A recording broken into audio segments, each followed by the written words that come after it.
For today's video, wala muna tayong tutorial. Hanap buhay muna tayo, hanap buhay. Tayo ngayon sa Tiangge, oh. Tayo lang mag-isa. Ayan yung kape natin, kape.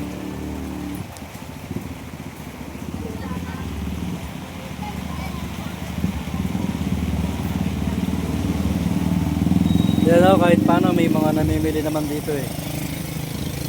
Kahit umuulan, pumupunta yung mga tao dito. Ayan, oh.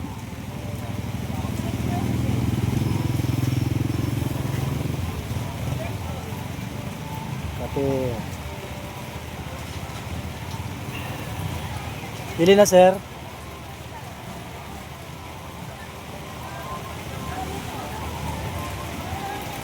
Ayan, sir, 40 lang dyan, sir. Yan, 50. Matitibay na hanger na yan, sir. Ayun, tubig. Tubig. Tubig.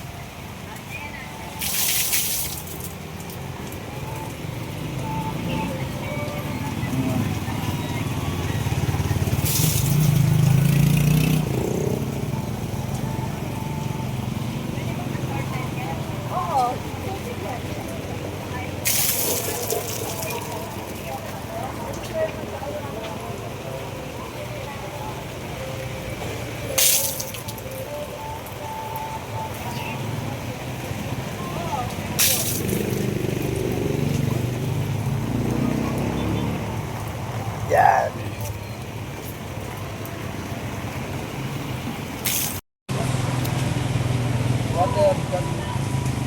Yung malaki, sir, yung maliit.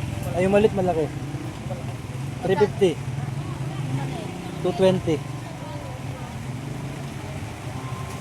Yung malaki, sir, bigay ko hanggang 300.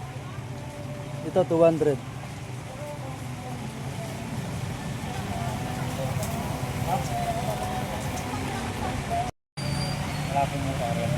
$45 na mo, sir. Yung balbalin 50 ayarin po.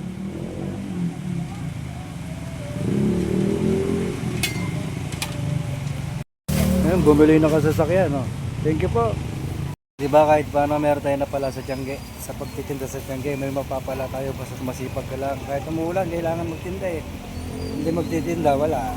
Walang magiging budget sa bahay. Pero, ma, makabenta na rin kayo. Si kuya.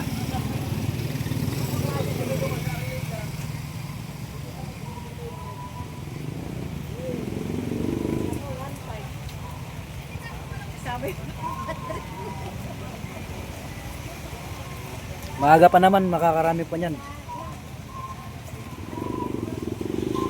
Ayan, no, nilatag natin lahat yung ating paninda. Nakalatag lahat yan. Hanggang doon.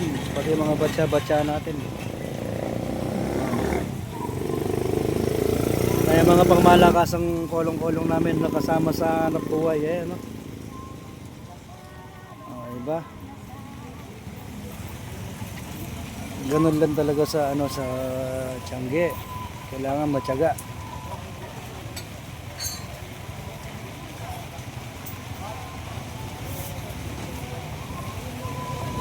Yan ang kagandahan sa sa Barangay Kawayan sa Tiangge. Yung mga tao dito kahit umuulan, lumalabas para makabili. Ayan, no?